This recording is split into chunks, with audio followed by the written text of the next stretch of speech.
ഇനി അങ്ങോട്ട് നാട്ടുകാർ പോകാറില്ല. എടോ നീ വന്നേ. ഇവിടെ എവിടെയോ പുലി പറ്റി കിടക്കുന്നെന്ന് കേട്ടല്ലോ. ആരാണ്ട് പുലി പറ്റി കിടക്കണ ഫോട്ടോ എടുക്കാൻ പോയെന്ന പുലി പിടിച്ചെന്നാ ചത്തുന്നാ തിന്നുന്നാക്കെ പറഞ്ഞ കേട്ടു. താണ്ട ഇല്ലേ പുല്ലാഞ്ഞിക്കാട്ടിനപ്പുറ പുലി പറ്റി കിടക്കണത്. അങ്ങോട്ട് പോകണ്ട കേട്ടോ, അപകടമാണ്. ഇനി നമുക്ക് തിരിച്ചു പോകാം സാർ. ആ നമ്മുടെ പാച്ചനല്ലയോ വരുന്നത്? അതേ കുഞ്ഞ്. നീ എവിടെയായിരുന്നു? എന്റെ ക്യാമറ എവിടെ? എന്റെ പൊന്നു കുഞ്ഞ്, ഞാനും പുഷ്കരനും കൂടെ കൂടി ഒരാഴ്ചയായി ഒരു മരത്തിന്റെ മുകളിൽ കയറി ആ ക്യാമറയും കൊണ്ട് ഒരേ ഒരു ഇരിപ്പാണ്. പുഷ്കരൻ മരിച്ചില്ലേ? എന്തിനു മരിക്കണം കുഞ്ഞെ? പാവം വിശന്ന് തളർന്ന് രാവും പകലുമില്ലാതെ ഒരേ ഒരു ഇരിപ്പാണ്. അടിയിലാണെങ്കിൽ പുലി പ്രസവിക്കാനും കിടക്കണം. ഓഹോ, അത് ശരി. ഈ പുലി എവിടെയാ പ്രസവിച്ച് കിടക്കുന്നത്? ഒന്ന് കാണാൻ സാധിക്കുമോ? അല്ലാതെ പറയാനല്ലേ ഞാൻ ഇങ്ങോട്ട് വന്നത്. എവിടെയാണ് സംഭവം? ആ മലയുടെ മുകളിൽ കയറി നോക്കിയാ കാണാം. കുഞ്ഞു വരുന്നോ? പോവാ, നമുക്ക് പോവാം.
ഇന്ന് 5-6 മീൻ കിട്ടി. എടി ഇതിനകത്ത് 5-6 മീൻ എടുത്താ തെക്കേക്കാർക്ക് കൊടുത്തേടി. എന്തു അടി മിണ്ടാതെ കുത്തിയിരിക്കുന്നത്? പറഞ്ഞത് കേട്ടില്ലേ? എടി ഇതിനകത്ത് 5-6 മീൻ എടുത്താ തെക്കേക്കാർക്ക് കൊടുക്കാൻ. ഓ, ഞങ്ങൾക്ക് അങ്ങനെ ഇഷ്ടമില്ലാത്തവരുടെ മീനൊന്നും വേണ്ട. ദൈവം സഹായിച്ചേ ഒരു വള്ളവും വലയും ഒക്കെ മേടിക്കാൻ ആരുടെയും പുറകെ വിട്ടു പോവുകയും വേണ്ട. എന്റെ പാറു, ഞാൻ എന്റെ മോന്റെ കാര്യം ഓർത്തോണ്ടിരുന്ന് പോയതാ. നിങ്ങൾക്ക് ഇത്തിരി മീൻ തരാതിരിക്കാനുള്ള വകതിരിവുകളൊന്നും ഞങ്ങൾക്കില്ല. അനാവശ്യം പറഞ്ഞാണ്ടല്ലോ, അവള് പറയുന്നത് കേട്ടില്ലയോ? വകതിരിവ് വേണമെന്ന്. എന്തിനാ അമ്മ രാവിലെ ഇങ്ങനെ വഴക്കുണ്ടാക്കുന്നത്? അമ്മയ്ക്ക് കിറുക്കുണ്ടോ? നീ പറയാണെന്ന് എന്നെ ആരും പഠിപ്പിക്കാൻ വരണ്ട. ഇതാണോ പുഷ്കരന്റെ വീട്? അവർക്കൊന്ന് തിരക്ക്. പുഷ്കരന്റെ വീട് ആ കാണുന്ന.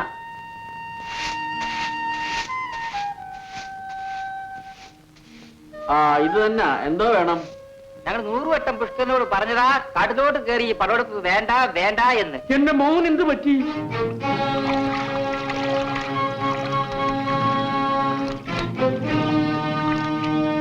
കാര്യം എന്താന്ന് പറ. പുലി പ്രസവിക്കുന്നത് ഷൂട്ട് ചെയ്യാൻ കാട്ടിലേക്ക് പോയതാ. അപ്പോഴേ കാട്ടുമക്കൾ പറഞ്ഞതാ, പോകരുതേ പോകരുതേ. എന്റെ മോൻ എന്ത് പറ്റിയെന്ന് പറ. 3-4 ദിവസമായി പുഷ്കരൻ കാട്ടിൽ കയറി. ഇന്നലെ വരെ വരുമെന്ന് പ്രതീക്ഷിച്ച് ഞങ്ങൾ കാത്തിരുന്നു. പക്ഷെ ഇപ്പോ കാട്ടുമക്കൾ പറയുന്നു പുഷ്കരനെ പുലി പിടിച്ചത്.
പുഷ്കരൻ മരിച്ചു എന്ന് നിങ്ങൾ അറിയുന്ന സമയത്ത് പുഷ്കരൻ മരിച്ചിട്ടില്ല. പുലി പ്രസവിക്കുന്ന ഷോർട്സ് എടുക്കാൻ വേണ്ടി പുഷ്കരൻ പാച്ചനോടൊപ്പം കാറ്റിലുണ്ടായിരുന്നു.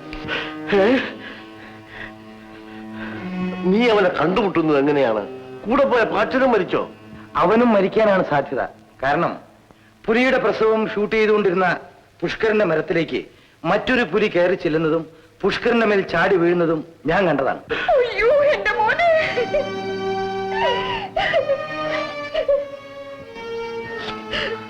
എങ്ങനെയോ എന്റെ കയ്യിലുള്ള ക്യാമറ ഓണായി പോയി. അത്രേ എനിക്ക് ഓർമ്മയുള്ളൂ. നീ വല്ലതും പറഞ്ഞൊന്ന് സമാധാനിപ്പിക്ക. ഇനിയിപ്പൊ കരഞ്ഞിട്ട് എന്തിന്? വരാനുള്ളത് വഴി തങ്ങുമോ? കഷ്ടമാ പുഷ്കരൻ പച്ച ജീവനോടെ എന്റെ മുമ്പ് നിൽക്കുന്നെന്ന് എനിക്ക് തോന്നുന്നു. കഷ്ടം. ഒരു മനുഷ്യനെ പുലി പിടിക്കുന്നത് ഫിലിം ചെയ്യുന്നതിനേക്കാൾ എത്ര വേഗം നിനക്ക് ആ പുലിയെ വെടിവെച്ച് കൊല്ലാമായിരുന്നടാ. എനിക്ക് എന്ത് ചെയ്യണമെന്നോ ഞാൻ എന്ത് ചെയ്യുന്നു ഒരു ബോധം ഉണ്ടായിരുന്നില്ല. മുതലാളി, ആണും പെണ്ണുമായിട്ട് ഞങ്ങൾക്ക് അവൻ ഒരുത്തനെ ഉണ്ടായിരുന്നുള്ളൂ മുതലാളി. കൊച്ചു മുതലാളി അവനെ വിളിച്ചുകൊണ്ടുപോയ അന്ന് മുതൽ ഇന്ന് വരെ ഞങ്ങളുടെ കണ്ണ് തോർന്നിട്ടില്ല മുതലാളി. കല്യാണത്തിനുള്ള കോടി വരെ ഒരുക്കി വെച്ചിരിക്കുവായിരുന്നു മോനാണ്. കരയാതെ കൊന്തി, കരയാതെ. എടാ, ഈ മനുഷ്യന്റെ കാര്യത്തെ പറ്റി ആർക്കും ഒന്നും പറയാനൊക്കില്ല. ഞാൻ ആ പഴയ കാര്യങ്ങൾ ഓർത്തു പോവുകയാണ്. നീയും ഞാനും ഇവനും കൂടി പണ്ട് ചീന വല വലിച്ച് നടന്ന ആ കാലം.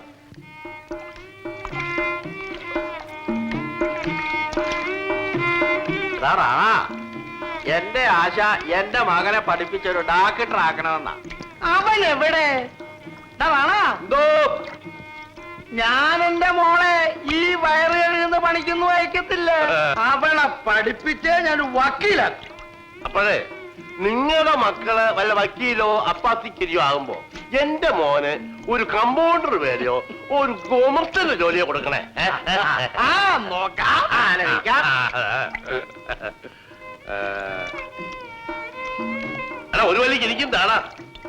ഓ, മുഴുവനും പഠിച്ചു. മുഴുവൻ വലിച്ചു തീർക്കല്ലേ? അവനും കൂടെ കൊറ കെട്ടുകാർ വരെ വലിച്ചു Prathapan, it's an adventurous coverage. നല്ലൊരു documentary. Thank you sir.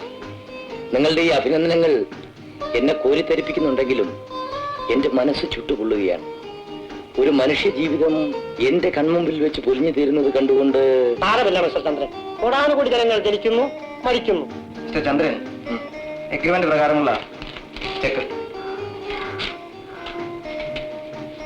So good luck. Thank you. ഇനി പെണ്ണുങ്ങളെ ഇങ്ങോട്ട് പാടി അപ്പടെ ഒരു യാത്ര യോജിപ്പ്. എടാ പപ്പു, എന്നാലും എന്റെ പപ്പു ഒരു വാക്ക് എന്നോട് പറഞ്ഞിട്ട് പോവാതിരിക്കത്തെ കൊണ്ട് ഞാൻ എന്ത് അപരാധം ചെയ്തടാ നിനക്ക്? നിങ്ങൾ വലുതാവുന്നതിൽ എനിക്ക് സന്തോഷമേ ഉള്ളടാ. ഒരു കാര്യം നീ മറക്കരുത് പപ്പു, ആ കമ്പവല വലിച്ചു പൊക്കുന്ന കയറയില് എന്റെയും നിന്റെയും കൈവെള്ളയിലെ തൊലി ഒരുമിച്ച് ഒട്ടിപ്പിടിച്ചിരിപ്പുണ്ടടാ. ഇടാ കോന്തി, നീ എന്തിനാടാ കരയുന്നേ? നിനക്ക് തോന്നുമ്പോ അങ്ങോട്ട് മാറരുതോ? അത് തന്നെ. എടി മാണിക്കേ, നീ വന്ന് ഞങ്ങളോട് 5-6 ദിവസം താമസിക്ക്. വേണ്ട, ഈ കായലി മീനുള്ളിടത്തോളം കാലം ഞങ്ങൾ എങ്ങനെങ്കിലും ജീവിച്ചോളാം. വന്നാട്ടെ.